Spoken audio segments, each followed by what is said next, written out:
So, good morning, everyone. Good morning. Yeah, it's nice to be back here after many years. If I can remember, my last talk here was on a Sunday in the big hall, and this was 2008. It's a long time ago. But it is nice to be back. And also, I've managed to escape another winter in Canada. So it's nice to be back in this warm, humid climate.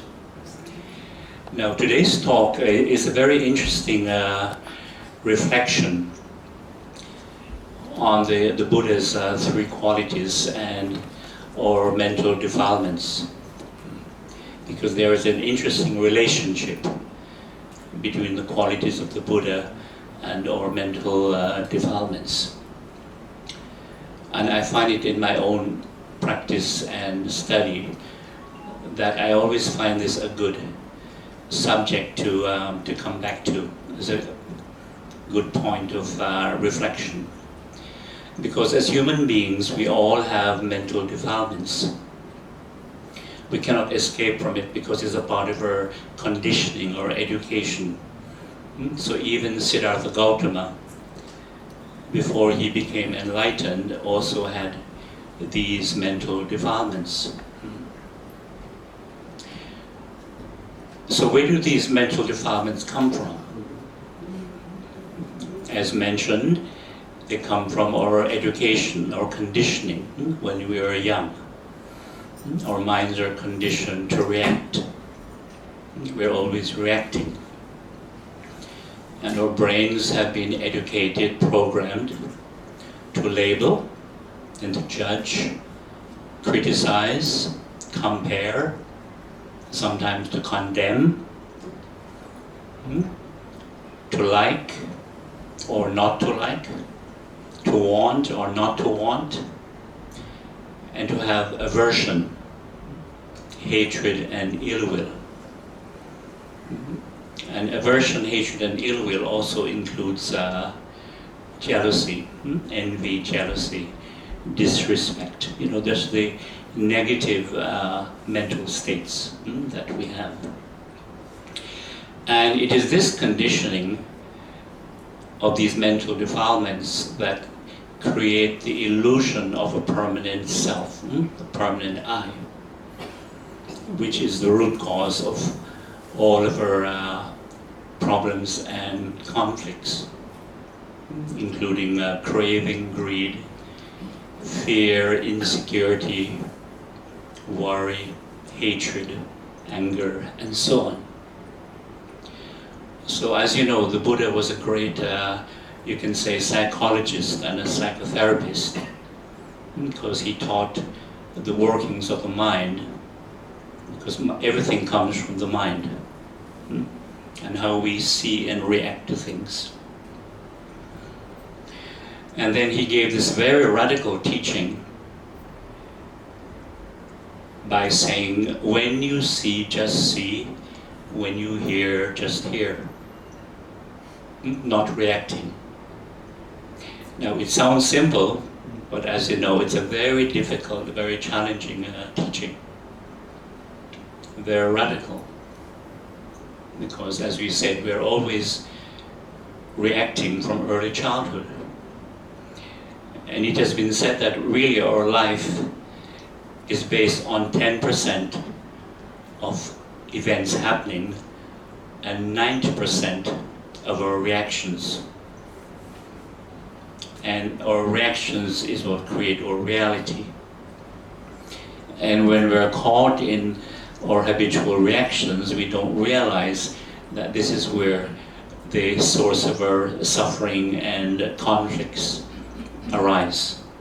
But when we investigate, we begin to see this. Now, as you know, our main defilement is ignorance and delusion. Ignorance and delusion. And ignorance means to cling to the idea of a permanent, separate, independent self. That this I is something which is concrete, fixed, never changing. That is what ignorance is, when we cling to this idea. And as you know, the Buddha was the first person to realize the true nature of this self. Because the belief in a permanent self is a very ancient belief from early human civilization. All the early civilizations believed in this permanent I. And from that belief came the belief in reincarnation. That when this body dies, which it must, this permanent, solid, seemingly independent and separate center of experience will continue into a new body. And in India, they still believe this. Now, in Buddhism, they call this rebirth. But my understanding of rebirth is something very different, but I'll discuss that at another talk, not today. Because I'm sure some people will be very shocked. Some people even get upset when I explain my understanding of rebirth.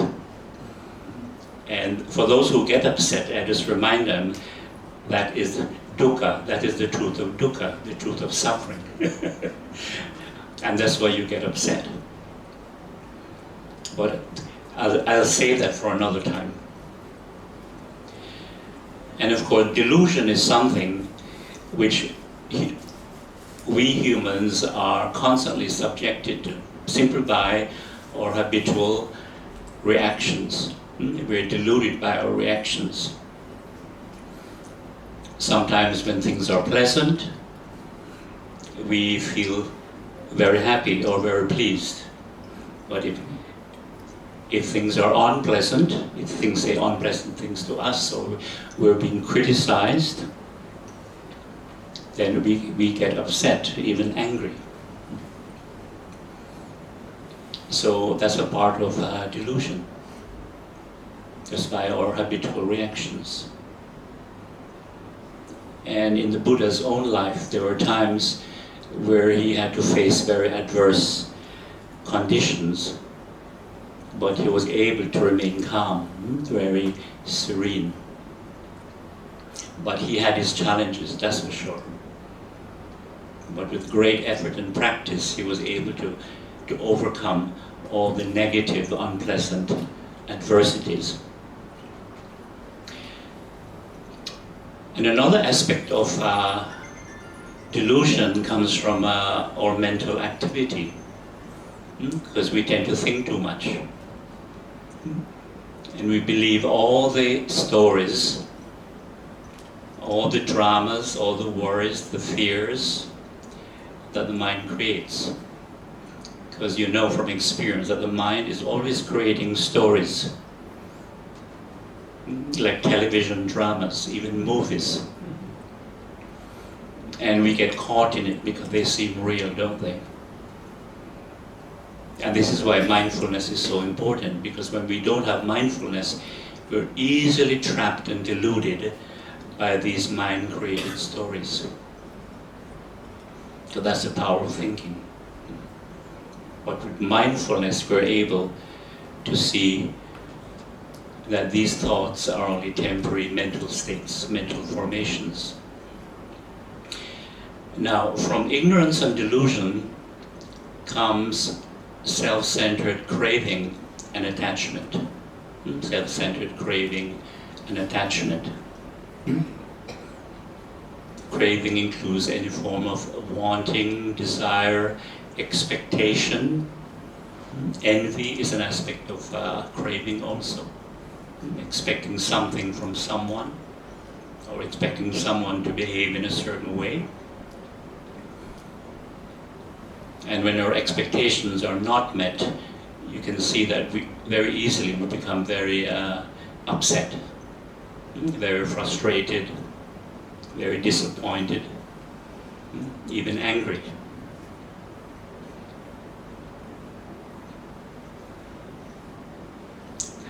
And of course, the clinging mind.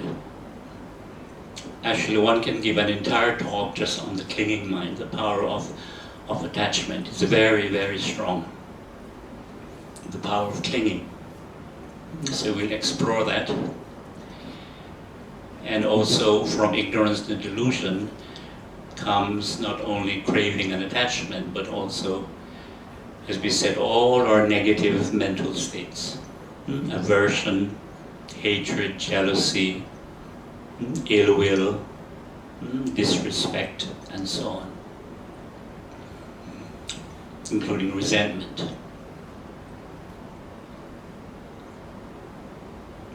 And this is why when we practice the Dhamma, whatever negativity we have, we make the effort to purify those negative thoughts with kind and positive thoughts.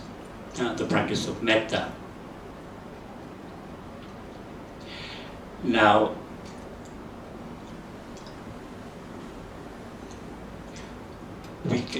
human beings, because we're a result of conditioning, an aspect of clinging is not only to say that this is mine, this is mine, this is mine, this is mine, the idea of possession, but we all have the habit of identifying with things in terms of me and mine, whether it's physical, mental, or emotional. We see it in terms of I, me, mine, and that's why we tend to take things very personally. And now in North America, this is a big problem. People take things so personally. Even things that are not directly related to them, somehow they take it personally. Because the attachment to self-center, is so strong. So they have a great deal of suffering and conflict. More fear, more craving, and of course insecurity. And you find that there are a lot of wealthy people, say in North America, but because they're insecure, because of a lack of wisdom, a lack of mindfulness, they are never satisfied with what they have. It doesn't matter how much they have, they're never satisfied. Even millionaires, you could be a millionaire and you have so much success on the material level, but it's never enough. And the root of it is insecurity. Just like when you cling to certain beliefs, without wisdom, without mindfulness, one becomes very anxious to convert others to your belief. And as you know, the way of the Buddha is very different. It's not about converting others. When the Buddha said, Ehipassiko, come and see. If you're interested, you can investigate, you can read, you can explore, and if you're not interested, you do something else, you go somewhere else. So you have that freedom of inquiry. And clinging also comes from just the nature of thinking itself. Because thinking is related to memory. And this is why we cling, especially to unpleasant memories, unpleasant conflicts. Of course, it is nice to have, pleasant, fond memories. But when we cling to unpleasant memories, then you see the mind is disturbed. And as you know from your own experience, you can remember some past conflict you had, even 10, 15, 20, even 30, 40 years ago, depending on your age. And that unpleasant memory still brings some upset emotion, even anger, or some worry or regret, or even feeling guilty about something you did many, many years ago. That's just the nature of the mind. So that's an aspect of clinging because it's related to thinking and memory. And sometimes having a good memory can be a blessing and it can be a curse. Especially when we cling to unpleasant memories and conflicts. This is why it has been said that happiness is really having good health and a bad memory. The ability to let go or forget, unpleasant memories and conflicts and so on. So there's an aspect of clinging because of the nature of thinking and memory itself. But thanks to the great teaching of mindfulness, we're able to deal with these mental states that cause suffering and conflict. Because everything starts from the mind. Now, what is interesting is when we look at the qualities of the Buddha, you see that there's a very interesting relationship to these qualities and our mental defilements. Now, the main quality of the Buddha is wisdom and mindfulness. Wisdom and mindfulness. They go together. To have right understanding, harmonious understanding, and of course mindfulness, the ability to focus your mind in the present moment. So you see things very clearly as it is. And the second quality is simplicity and renunciation. Simplicity and renunciation. And the third quality is, of course, loving kindness and compassion. Loving kindness and compassion. Now, when you look at these three qualities of the Buddha, you see this interesting relationship to our mental defilements. You see that wisdom and mindfulness is the medicine, the antidote for ignorance and delusion. Wisdom and mindfulness is a medicine for ignorance and delusion. Wisdom, right understanding, overcomes ignorance, wrong understanding. And of course, mindfulness, present moment awareness, attention, helps us to overcome delusion. And you see that simplicity and renunciation is the medicine, the antidote for self-centered craving and attachment. Simplicity overcomes craving, and renunciation overcomes attachment, clinging. Very interesting relationship. And we see that loving kindness and compassion is indeed the medicine for aversion, hatred, ill will, resentment, jealousy, and so on. So you can see that this relationship is very, very interesting and very important. So this is why I like to use this teaching as a good reflection, because it really covers the base or the reason why we follow the Buddha and the Dhamma. Because it's a very, very wonderful teaching. Now, as we said, the ignorance is clinging to the idea of self, or of a permanent self. But when we investigate and we develop right understanding, right wisdom, we begin to see the nature of self. Now, when we first encounter this teaching of non-self or anatta, it can be very difficult, very challenging. Because people will often say, but I exist. I have a family, I have a job, and so on. I exist. So what do you mean there's no self? So what we have to understand is that we all have a self. Just like we all have mental defilements. We cannot escape it. It's a part of our conditioning. But when we investigate the nature of self, we begin to see that it's only a conditioning in the mind. It's not something which is permanent, not something which is, rock solid, unchanging. And it's not something which is separate and independent from the rest of nature.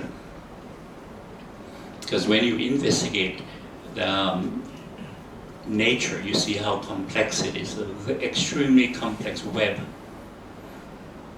Maybe another talk I'll investigate into the complex web of life, how everything is intricately connected, intricately interdependent. And scientists who take the time to investigate nature, they begin to see this. And they're able to investigate nature because they get funding, they have good funding. So they can spend the time to really investigate the complexity of life. But normally when we're leading busy lives, we have no time to really sit down, quiet the mind, and investigate, so you can appreciate the complexity of life itself.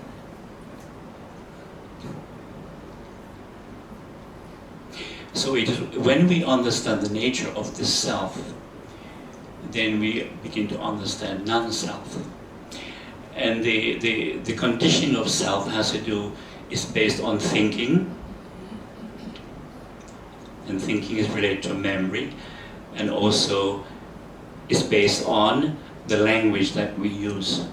Because as human beings, we have to use labels to communicate. I, you, he, she, and so on. So every time we speak, we have to use the word I. And the equivalent in other languages, including, Cantonese, Hokkien, Russian, Italian, and other languages. And because we tend to use the same label I to communicate, it gives the impression in the mind that this I is permanent.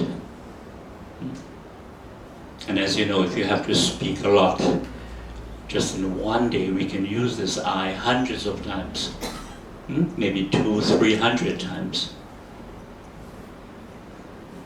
And because we're saying I all the time, it gives that impression in the mind, in consciousness, that this I is rock solid.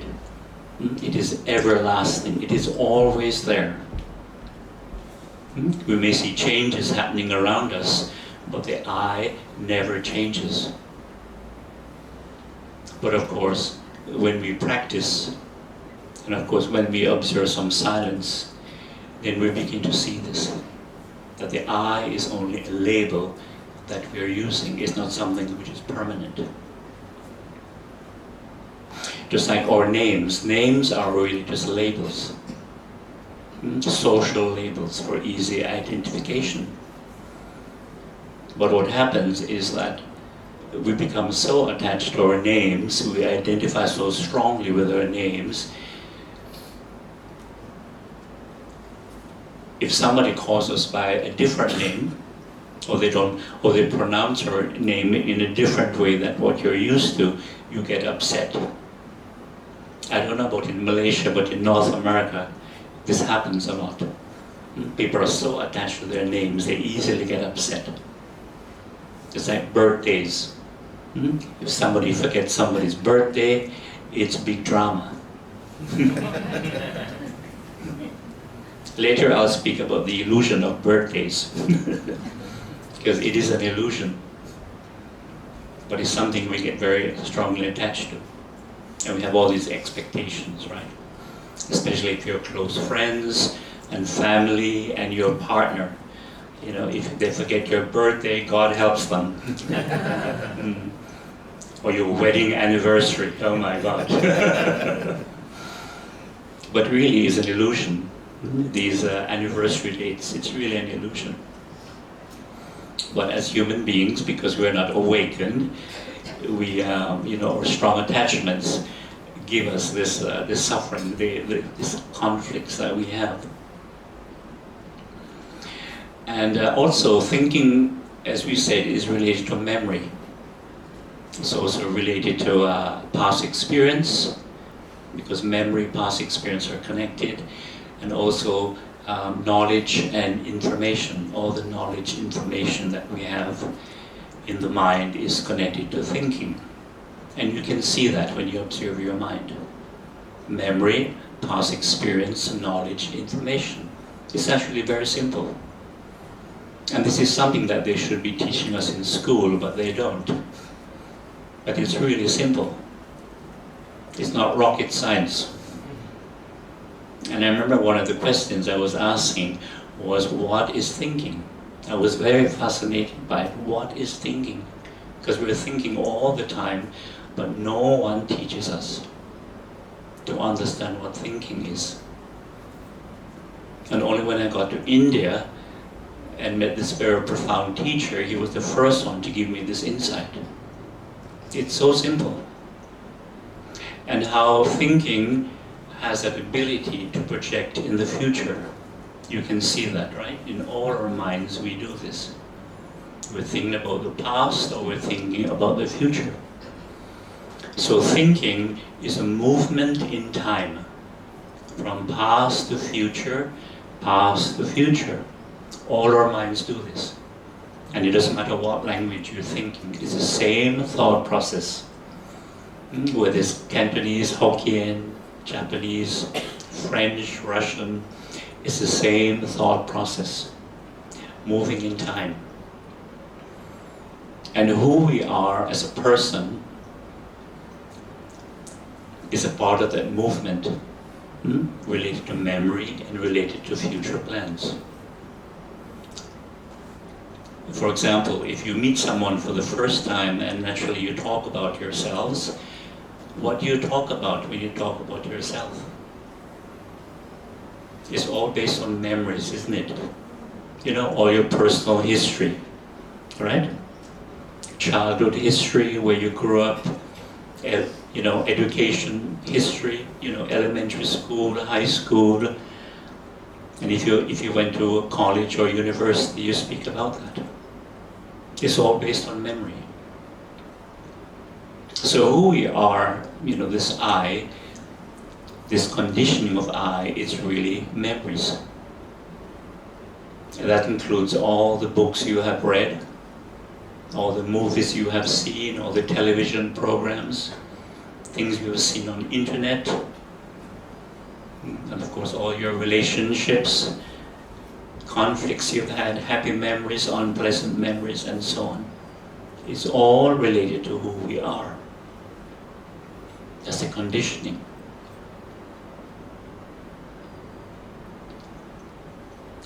And this is why when somebody suffers from amnesia, you know, temporary memory loss, why it is so confusing and so scary.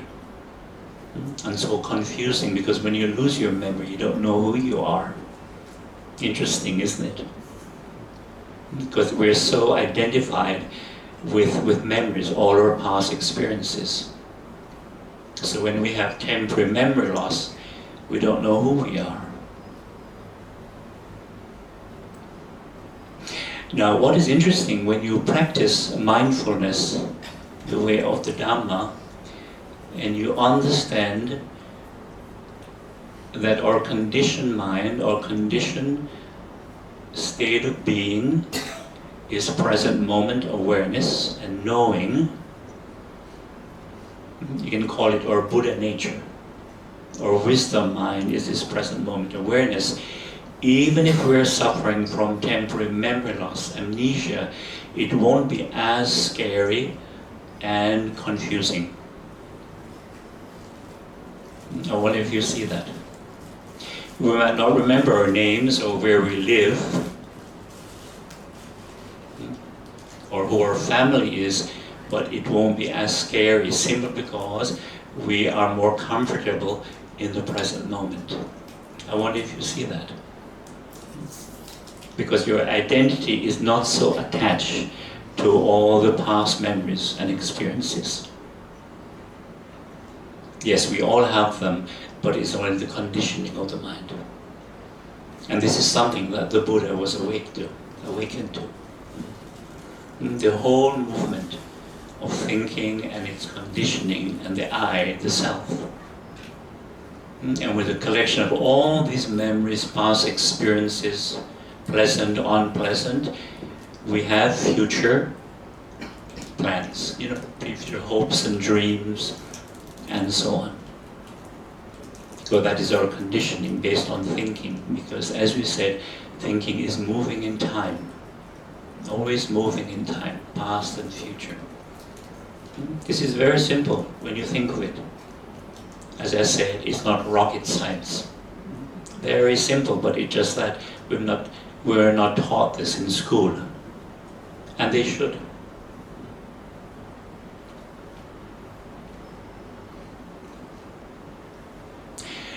Now, as we said, mindfulness helps us to overcome delusion, not only from thinking too much and believing all the stories that the mind creates, including all the worries, fears, many dramas, like the TV dramas, either from Hong Kong or Korea. I know the Korean dramas are very popular now, right? They're very emotional people, so they make good dramas, the Koreans.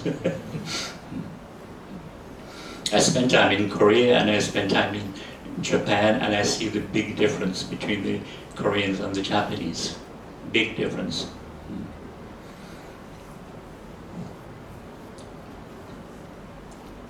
And also, it helps us not to react so easily. When you see, just see. When you hear, just hear. But it takes practice to learn how not to react, especially when someone is being unpleasant. Someone is criticizing you, someone is calling you, unpleasant names and so on. How just to keep calm. And of course, in the Buddha's life, he had wonderful examples of he was able to keep calm. And in my own practice, I found this, whenever anyone got upset with me, it was a good opportunity for me to remain calm. Because you find that when you don't react to someone's unpleasantness or anger, you act as a mirror, where you reflect that person's anger or unpleasant behavior. I wonder if you see that, because you're not reacting. If you can remain calm and patient, you reflect their behavior. And this is a good practice, especially with family members. Because family members, they know how to push your buttons, right? But when you learn how not to react, you really surprise them. Just keep smiling. Give them the smile of wisdom, the smile of mindfulness. I remember, I think I've had 2 or 3 monks who got angry with me, just over minor things. But they got angry because they were not practicing the right way of the Buddha. They were practicing deep jhana meditations. So when they were not in deep jhana, of course they were like zombies. But when they were not in deep jhana, they were just caught in that reactive, deluded mentality. Because it's so easy to react, because it's a part of our conditioning. I remember once I was conducting a short retreat, Easter holiday retreat in Hong Kong. And they're very, very stressed there, very materialistic. Even more stressed than Singaporeans, believe me. And I was just giving a talk during the retreat, and a young man, he got very upset about something I said. He was from Taiwan, but he was Chinese Vietnamese. So he spoke Mandarin and Cantonese, no English. But I had a good translator, a high school teacher for Cantonese. He just got very upset about something very simple. So I listened to him calmly, And then I said to him, do I know you and do you know me? And he was a bit confused. I says, actually, most of the people here, I don't know. I only know the monk who built this center and my translator, the high school teacher. So because I don't know you and you don't know me, why should I say something specially to make you so upset? Because I don't know you and you don't know me. So he looked a bit confused because he was new to practice, so I could understand, you know. And I said, so the problem really is not what I said, but your reaction to it and taking it so personally. That is the problem. So I said, it's possible that what I said triggered some unpleasant memory, either from childhood, or from school, or from your work environment. And that's why you got so upset. So I realized he was new to practice, so I said, this is what the practice is about. Learning how not to react so easily and not to take things so personally. Because as what the Buddha would advise when people are in terrible arguments and quarrels with each other, he would often say you have to reflect on the certainty, the truth of impermanence and the certainty of death. Because when we reflect on that, then it put things into better perspective. And you see that all the things that we fuss about and we take so seriously, including arguments and clinging to your concepts, beliefs, views and opinions, they're utterly meaningless when we consider the truth of impermanence and the certainty of death. So anyway, he calmed down. But he was new to practice, so I understood his behavior. So there is a very interesting technique. Some of you might know of it. It's called mental noting. And I've used it myself. When you're caught up in a story or a drama or a worry or a fear, and it seems very real, you just breathe mindfully and you just say to yourself, it's only thinking, thinking, thinking. Some of you know this technique. It's very useful. Because when you do that, it's only thinking, thinking, thinking, and you come back to the breath, or the feet, or any kind of present moment awareness. It helps you to get out of the story, or the drama. And it makes you realize it's just thinking. It's not real. The mind-created story, or drama, or fear, it's not real. It only seems real. Because that's the power of delusion. But only thinking, thinking, thinking. Very useful. It helps us to get out of it. Just thoughts. And as you know, the more we practice, we begin to see that thoughts have no permanent reality. They're just impermanent mental states, mental objects. They come and go. And they're like this. So that is the aspect of delusion that we have. Now, simplicity implies being content, being calm and relaxed in body and speech. Now, in the Buddha's time, you can imagine it was very easy for forest monks to be simple. And I see even today it's not easy for monks to be simple. Unless you're living in the forest. But you know, when you're in a big temple, a city, monastery, it's not easy to be simple because you're being given so many things, and of course we have internet and video, and some people have smartphones. By the way, I've never used a smartphone, and you're looking at somebody who have never sent a text.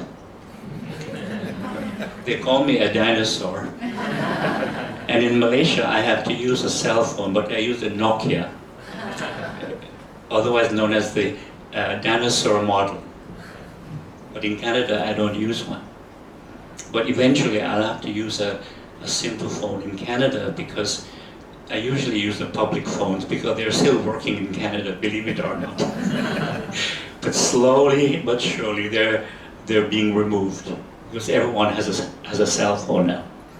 But I'm still clinging to public phones. But as you know, most countries now, they're gone, right? Yeah. They're either out of order, or they're being damaged, or, and so on. Yeah, so I said, so what is interesting is that even in our modern world, or modern society, we can still practice with the spirit of simplicity. Although sometimes it's not easy. Because as you know, we have so many shopping centers, and we have the credit card. And so it means how to spend wisely, how to save money, not to shop impulsively, like many people. Many people shop compulsively, impulsively. They can't resist the for sale sign, right? If something is for sale, they have to buy it. And with the credit card, it's so easy. But as you know, when we don't use the credit card wisely with mindfulness, we easily overspend, don't we? So it's really living with more mindfulness. And just to buy things when you need it. But I know it's very challenging. And of course, if you have kids, it's even more difficult when you have young children. And when children become teenagers, it's even more challenging when they become teenagers, because there are so many things they want. But so for those of you who can't resist the for sale sign, you can use that mental noting. When you see the sign, just take a deep breath and you just say, seeing, seeing, seeing, and you walk away. That prevents you from, oh, I must buy this. Try it and see. I was advising some people in Hong Kong to do this, because there are mad shoppers there. And they're very attached to brand name items. They spend a lot, most of their salaries on brand name items, from Europe. They're very expensive. And I'm told that even co-workers, they will often compete against each other, who can outdress each other with these brand name items. It's quite interesting. And the irony is that in the end, they all end up looking the same. The same style, dresses, makeup, accessories, handbags, shoes, and all that. They all end up looking the same. That is the illusion and the irony of life. Simplicity also means to really sit sometimes and just to be grateful, to have gratitude for what we have. Have gratitude for family and friends, for the kindness of others, to have gratitude for health, for good health. And if you're having health issues, then use it as an opportunity to reflect on the nature of the body. And the body, it is the nature of the body to get sick, to age, to die. Because the body does not really belong to us. It belongs to the changing conditions of nature. It is anatta, non-self. So it's a good opportunity to reflect on this. It's a very important teaching. And of course, if you're stuck in traffic and you feel yourself getting very upset, very impatient, Just breathe deeply, smile, and just feel gratitude that you have a car to drive. And you're feeling impatient, do some deep breathing, do some chanting, or sing your favorite song, and learn how to be patient. I've been to Jakarta twice in the last 2 years, and believe me, the traffic congestion there is much worse than here. Because they have over 16 million people in Jakarta. You can imagine there's countless vehicles and countless motorbikes, scooters. But what impresses me about the people there is that they're so patient. They're so patient. And what a contrast to Singapore. And I think so in their wisdom and common sense, they realize if you're not patient, you go mad in that traffic congestion. So you might as well be patient. Just relax and go with the flow. No honking of horns like in some cultures. No road rage. You know that term, road rage? People getting angry while driving. This happens in Canada too. Happens in Malaysia as well. Yeah, it's getting here too. Yeah, Toronto is really bad. And it never used to be like that. There's more traffic, people are in a hurry, people are more impatient. Yeah. Yeah, I'm sure it's happening here too. But I was really impressed how patient the people were in Jakarta. Very patient. Yeah.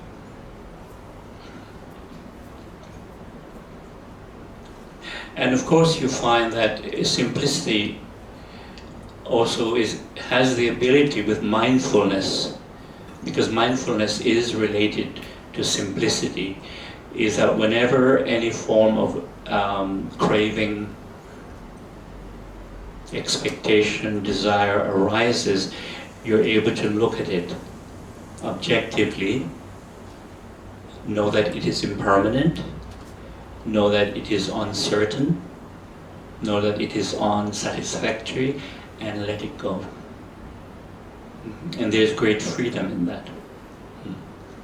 But that takes practice. And this is connected to the quality of renunciation. The ability to look at something, know it is impermanent, it is unsatisfactory, and you let it go. Because what is interesting about desire is that the wanting mind is something very natural in our human condition. And it starts very early. And those of you who have had young children can relate to this. Once young children, are like 10 months, 11 months, they're getting more energetic, they're learning to stand, learning to walk, they become more aware of the environment. And of course, they want to play, they want to touch, it's okay, with everything. And of course, if a child is playing with something and you take it away from them, what do? They cry. Or they want to play with something and you prevent them from taking this thing, they cry. So this wanting mind is something very natural in the human condition. It starts so early, it's amazing. And then when a child begins to vocalize, then the mental identification comes in, I want, or I don't want. I want. So what the Dharma is teaching us is that the wanting, desire, the craving is something very natural, but it only becomes a source of conflict, of dukkha, when we identify with it. When we say, I want this, or I must have this. That mental identification. Because then we believe that if I don't get what I want, I'm going to be unhappy. And we think I might be unhappy for the rest of my life. And if I get what I want, I'm going to be happy for the rest of my life. But as you know from experience, even if you feel happy with whatever you have or whatever you have achieved, that happiness, it doesn't last very long. Somebody once said 2 weeks maximum. And the happiness you get from just buying something, because it always feels good when you buy something, it doesn't last very long. I would say maybe 3 days, maybe maximum. And that's why there's some people are addicted to shopping. Because they're feeling a bit down, a little bored, a little upset. So they get shopping to feel good. And you do feel good. But then you come home, and then after 1, 2, 3 days, that feeling goes away. And the craving mind says, I have to go out and buy something again. Because you want to feel good. So in other words, shopping for some people has become a form of drug. You want to buy something to feel good. And that's why people can't save money anymore. And there are some places now in the West, there's therapists who are treating compulsive shoppers. Because there are some people that can't control themselves. Thousands of dollars in debt. They just can't control themselves. I hope that it doesn't get as bad here as in KL.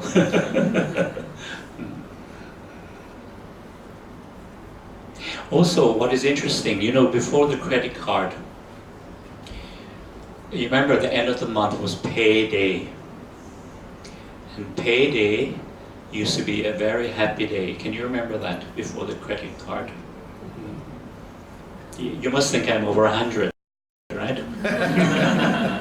I'm really a dinosaur.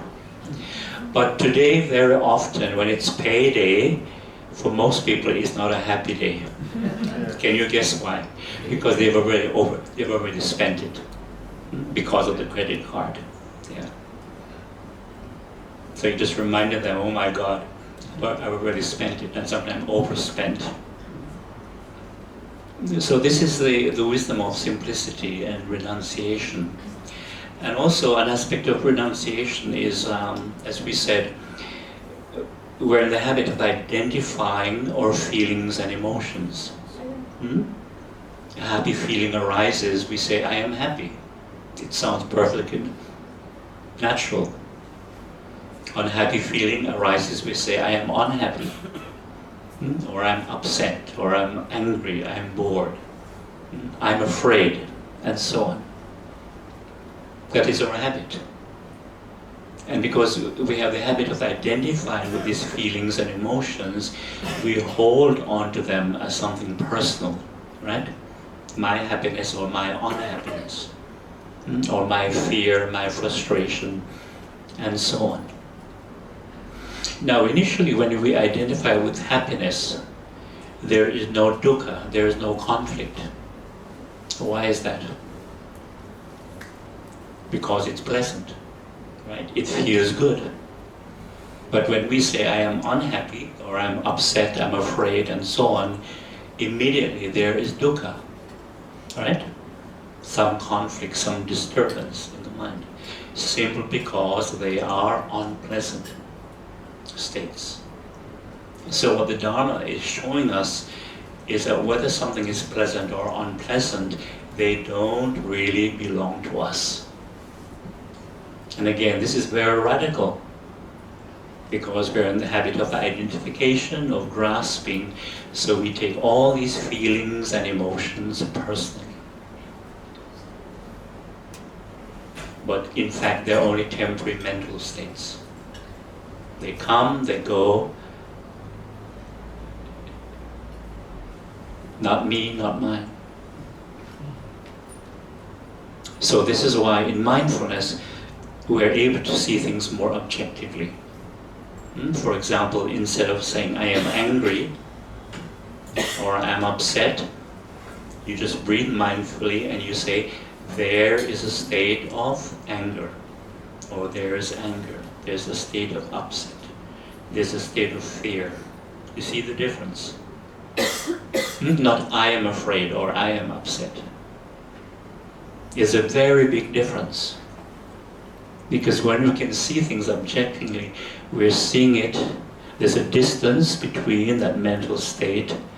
and our awareness. Whereas when we hold on to it, we identify with it, there's no space, and we hold on to it. You know, my anger, my afraid, my frustration, my boredom, my loneliness, and of course my happiness.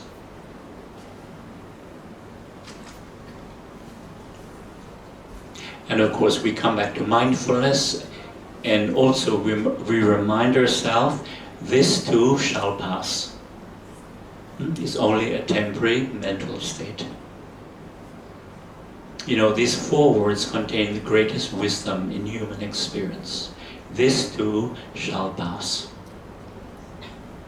It's only a temporary mental state, a changing condition of the mind. Also, you find that when we don't identify with the feeling or emotion, there is no conflict around that emotion or feeling. For example, if I say, I'm angry, and sometimes I'll say, oh, this is terrible, I shouldn't be angry. I'm such a bad Buddhist, or I'm such a bad meditator. And then you start feeling guilty. Do you see that?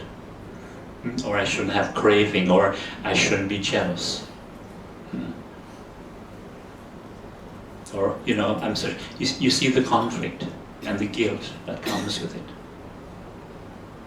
But when you don't identify with something and you just see it as it is, then there is no conflict.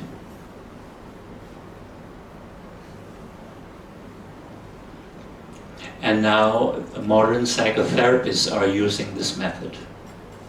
They call it mindfulness-based psychotherapy. And this is exactly what the Buddha taught over 2,500 years ago. Even stress, instead of saying I am stressed, just say there is stress, or there's a state of stress. And you remind yourself, it is impermanent. And of course, there are mindfulness practices you can do to deal with stress or anger. This is one of the reasons why I'm doing Qigong, because Qigong is very easy and it's good to deal with strong emotions. Because I know it's not easy to sit with anger, or being very upset, or being very depressed. You need something physical, some form of movement to dissipate that energy of anger, or depression, or upset, and so on. And same with fear also. In Singapore, I was able to conduct 3 cemetery meditations. I tried it in Malaysia, but without success. Inviting people to meditate with me at night, yes, in the graveyard, to overcome the fear of ghosts and spirits. And everyone usually laughs, but not many people will come. They're not brave enough. But in Penang, I had a very good opportunity because there was a new center there. It's not new anymore, but a few years ago. Bodhi Heart. And the location was ideal because it was right in the middle of the cemetery. And you know, there were graves everywhere. You couldn't avoid them. So I encouraged 12 people to do it. And we sat, but after 5 minutes, the rain started. And I thought, don't worry, we'll just sit here, it will go away. It didn't go away. So we sat there for a few minutes and we were half soaked, and I said, I think we better go inside. So I think the ghosts and spirits were having the last laugh. But in Singapore it was very successful, and we got there about an hour before sunset, so we had a lot of light to practice, to focus. So by the time it got darker and darker, people were very, very calm. But initially, people were really scared. And I would tell people, don't sit too close. Huh? Everybody wanted to sit close together. No, that's cheating, you know, sit here. And one lady from Indonesia, she was really nervous, and I said, sit here. You know, the graves, each grave has a picture, right, of the deceased. And she said, Bhante, are you really sure about this? I said, the ghost is not going to complain, okay? Not going to complain. And then she said, but suppose I tried all the things that you suggested to overcome this fear and it doesn't work. What shall I do? And I quickly got an idea and I said, sing the happy birthday song. Happy birthday to you.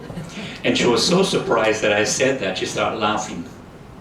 And because she started laughing, the nervousness, the fear went away.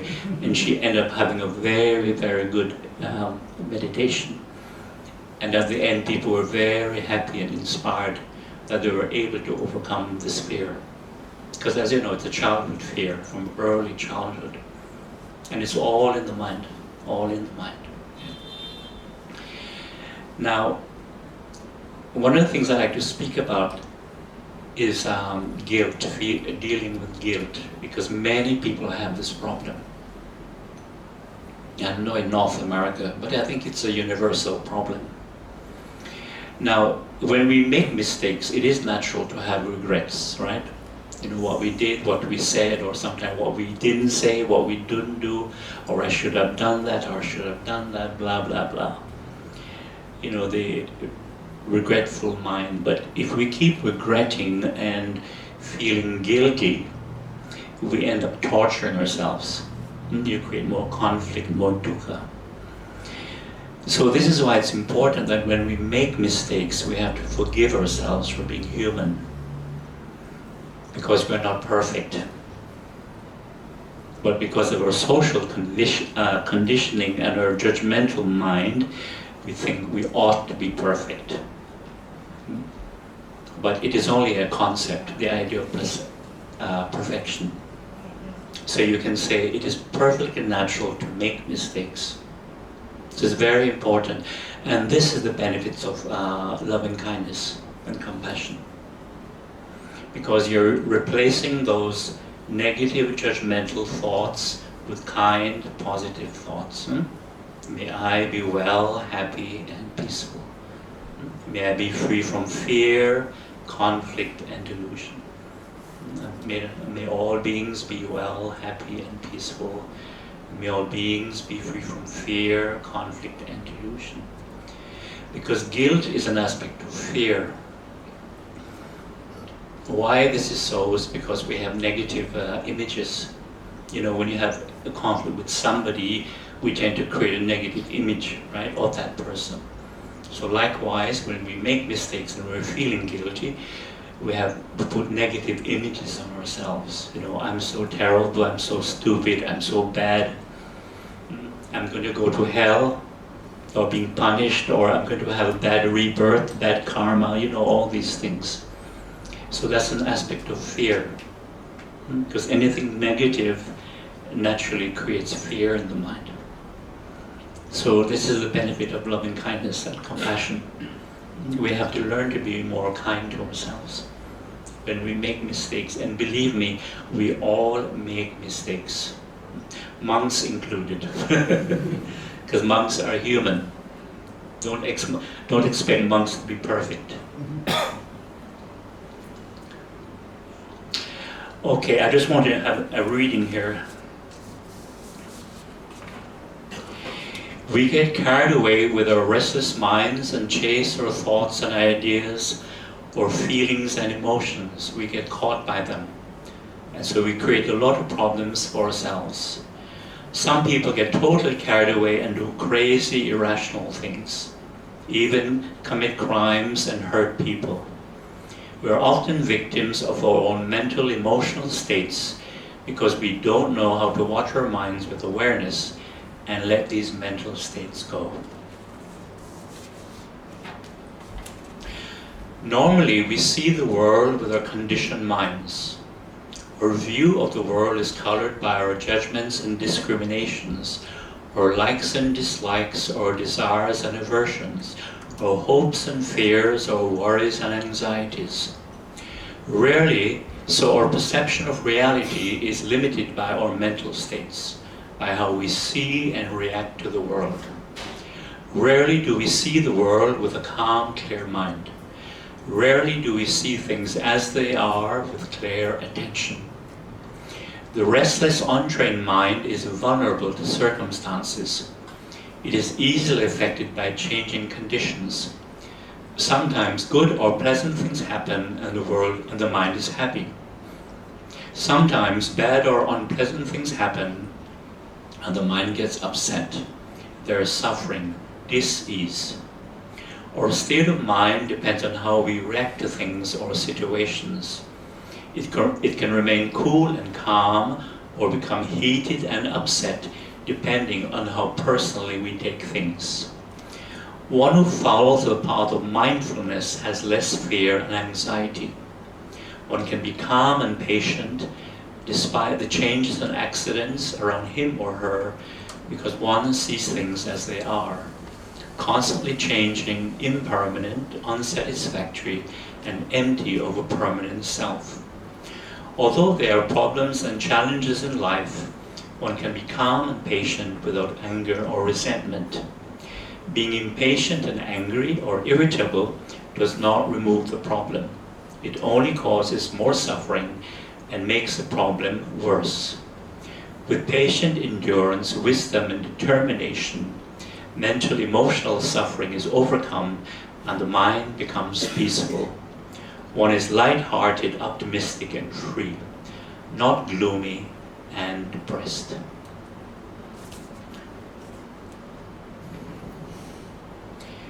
So at this time, I'd like to welcome any questions.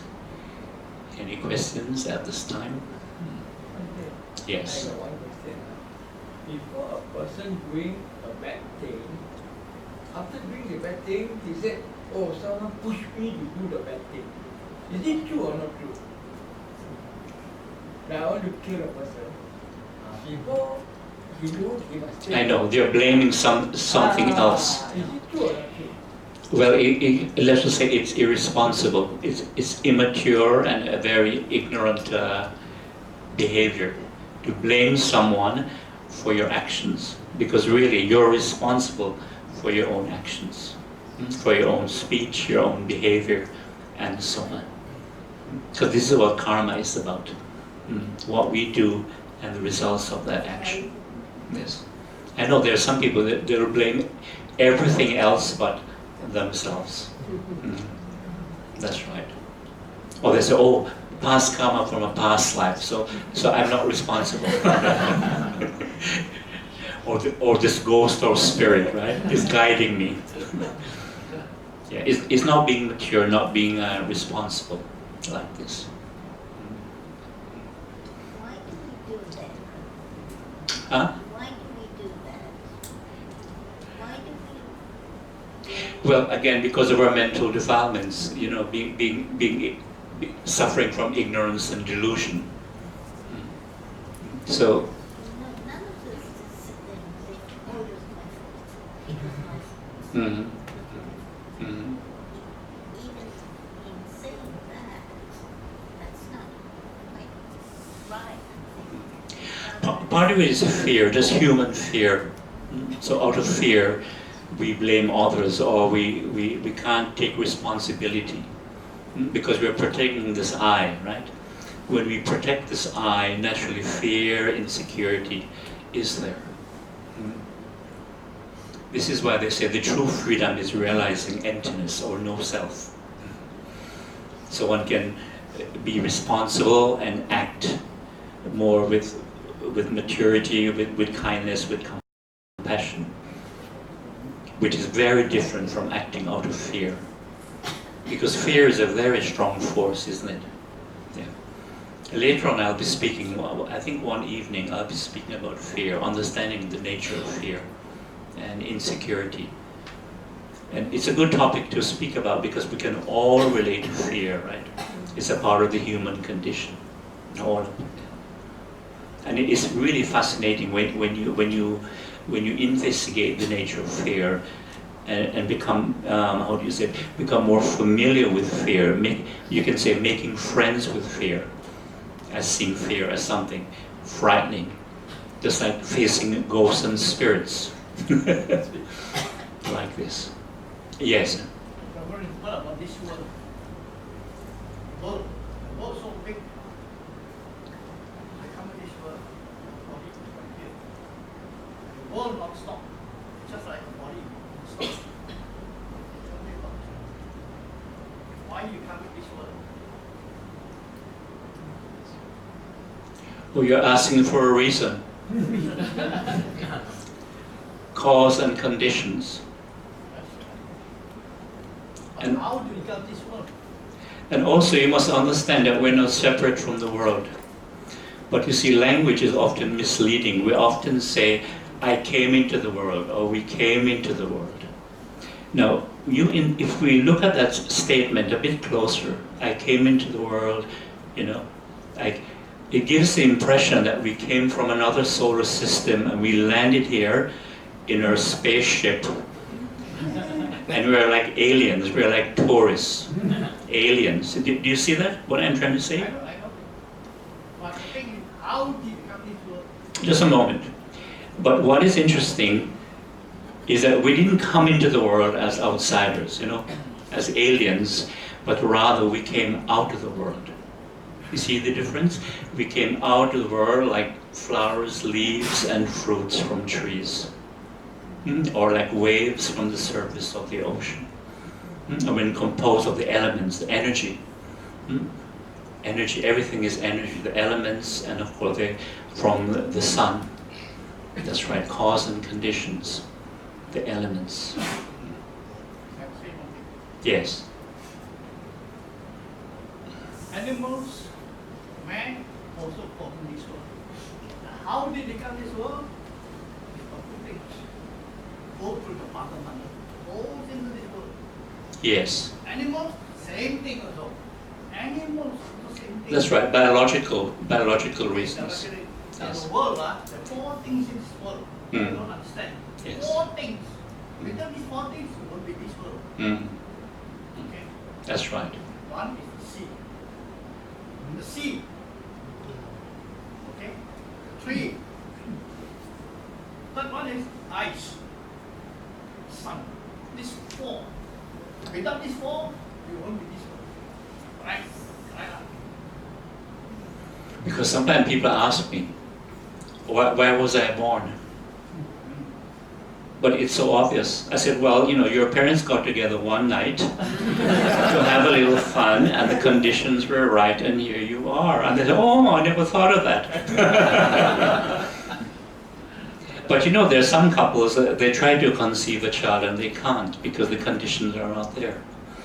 And sometimes they're able to conceive, but the conditions in the uterus, in the womb, is not conducive, and so there is miscarriage. It's like this.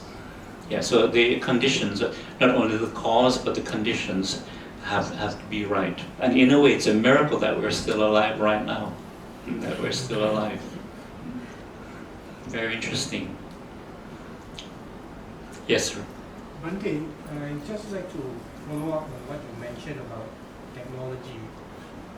Well, I appreciate the fact that you have not sent out a text. But in our life, we have a lot of things which arise and fall. One of it is innovation. So in that sense, are we to judge a smartphone or use it wisely? See, there is a lot of school of thought about a knife. It can kill someone, it can also be used to cut vegetables and prepare a meal. Yeah, no, I understand.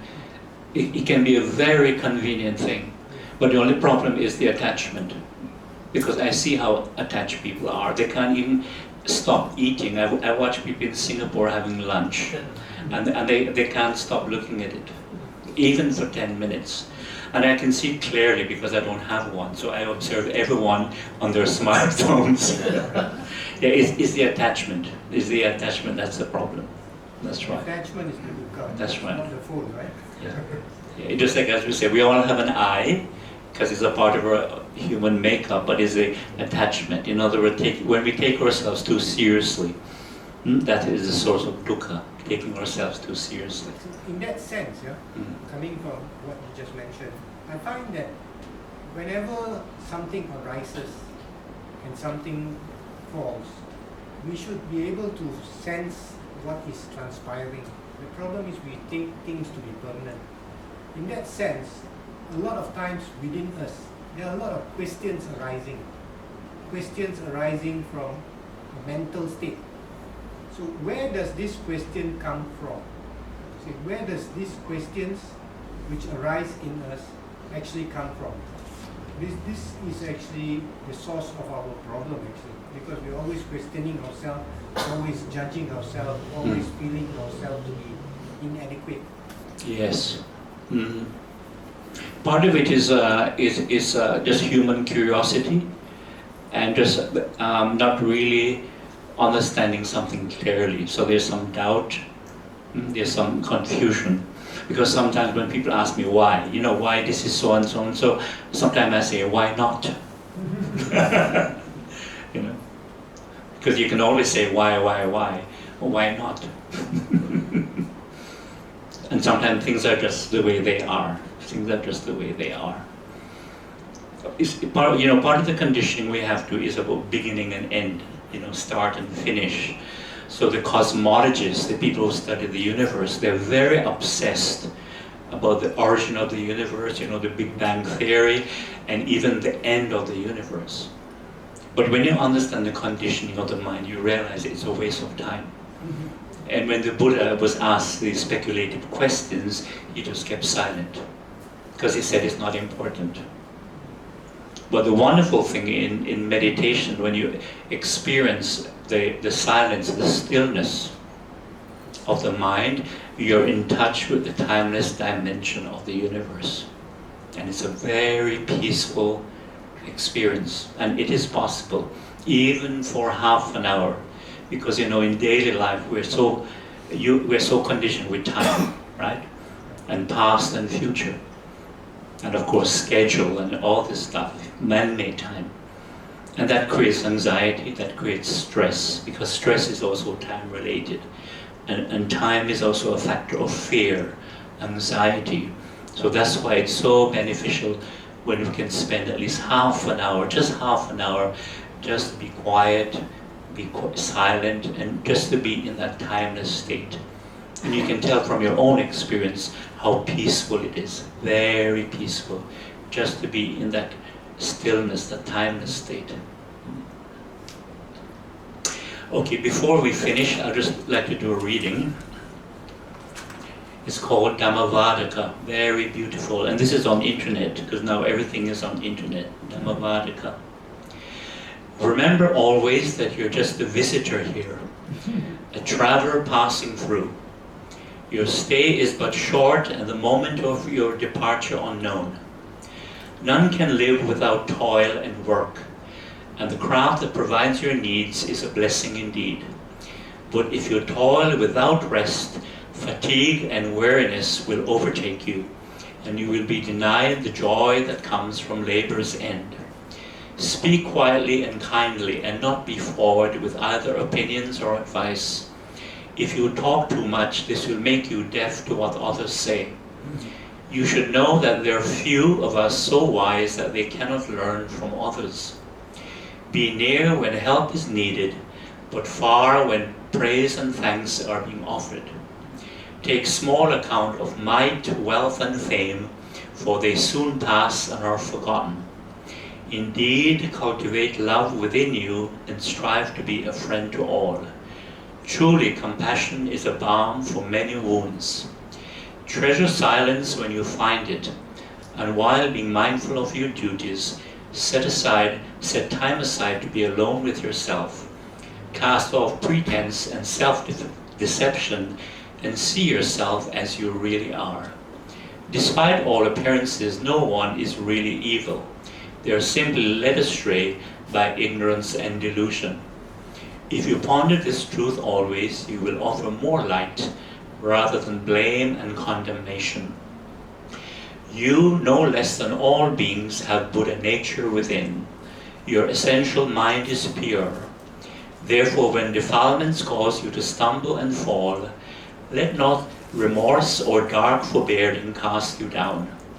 Be of good cheer, and with this understanding, summon strength and walk on.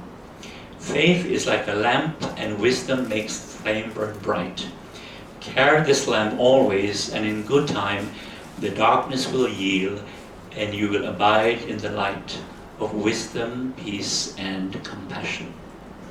So may you all be well, peaceful, and happy.